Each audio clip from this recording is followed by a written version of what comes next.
தீண்டிலே வைத்து திருநீராக்குனாலும் நாவிலே ஒரு நச்சனம் வாணிகள் கம்பர் வழியில் முதலில் அணிவகுக்கிறார். கம்பர் வடிவில் அறம் தொலை நிறுத்த இரண்டாவது உழைப்பு தமிழ் அடையாளம் கம்பரின் பாடல். இதை தலைப்பை எடுத்துக்கொண்டோம்னா தமிழ் இல்லையே அறம் அறம் இல்லையே அது தமிழே இல்லை. அதனால் இரண்டு தலைப்பு ஒத்தது என்ற மாவட்டத்தை பேசுறேன். நச்சினை நல்ல கூந்தலை ஒத்த மதிச்சு பத்து மோக்கு பரிபாவலன் கொச்சறிந்தார் ஏற்றும் கலையோடு அகம்புறம் என இத்திரத்தை எட்டு தொகை என்றும் முருகு ஒரு 6 பாணியத்தினை கருகவளம் மதுரை காஞ்சி கோல் புரிஞ்சு பட்டினம் பாலை கட்டாளத்தோடும் 10 என்று சங்க இலக்கியோர் இயற்கை உணவுகள் இயற்கையின் அழகி கூறும்போது சங்க இலக்கியத்தை அப்பனின் சாரியலை அப்படியே தட்டி தட்டி தங்க இலக்கியமாய் படைத்தவன் தான் கமரம். கம்பன் என்பவன் ஒரு சொல் வெல்லும் என்று சொன்னார்கள், ஒரு சொல் கொள்ளும் என்று சொல்வார்கள்.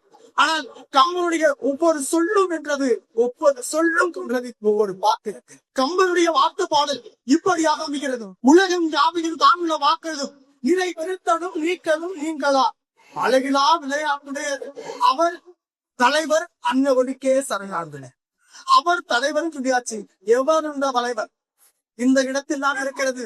சாதி மதம் சமயம் என்ற எந்த பாகுபாடுமின்றி அனைத்திற்கும் பொதுவானது.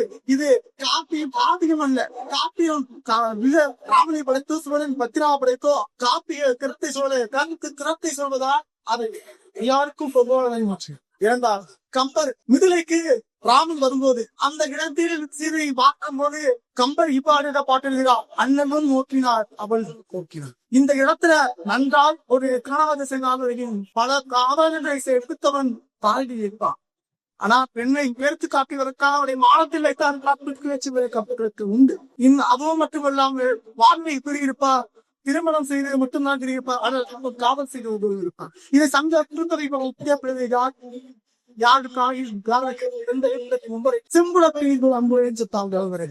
அடுத்ததாக பார்த்தோம்னா சூர்பனகை வாழ்வி இப்படியாகும் சுருட்ட சுருங்கிய சுருட்டம் சுருங்கியதோறும் அவள் ஒரு கிளத்து ஆகி என்று சொல்வான். ஆனால் அந்த இடத்தில் கம்பன் இப்படியாக எழுதிப்பார். பஞ்சு மொழி பிஞ்சு குழி பல்லவம் அணிங்க செஞ்சவிய கஞ்சம் நிகர் சீரடியால் ஆகி சொல் மங்கென அன்னம் என வில்லும் என பஞ்ச என நஞ்சம் என பஞ்சமுகத்தான்.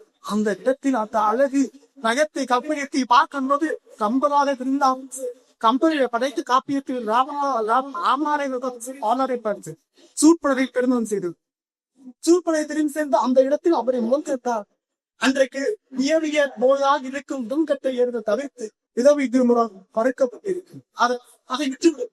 ஆனால் அந்த இடத்தில் வால்மீகி சொன்னதை தவிர்த்து உருவ கேள்வி என்பது தமிழர் பண்பாட்டிற்கு இழுத்து அது தமிழர் பண்பாட்டிற்கு அடுத்து என்று அவர் துறக்கு எழுது இந்த சமுதாயத்திற்கு நல்ல ஒரு உருவ கேள்வி ஒரு பொருளுக்கு வெட்டுவான் கம்பல் வரைக்கும். பிறகு அப்படியே வந்தோம்னா சீதையை வால்மீகி ராவணன் விழுத்து சென்றான் என்று எழுதியிருந்தார். ஆனால் கம்பர் அப்படி தன்னுடைய 10 தலை கொண்ட ராமன் 20 கைகளாலும் பர்ணசாலையின் மிகத்து கவித்தா தொட்டி இழுத்தான் என்று சொல்றது.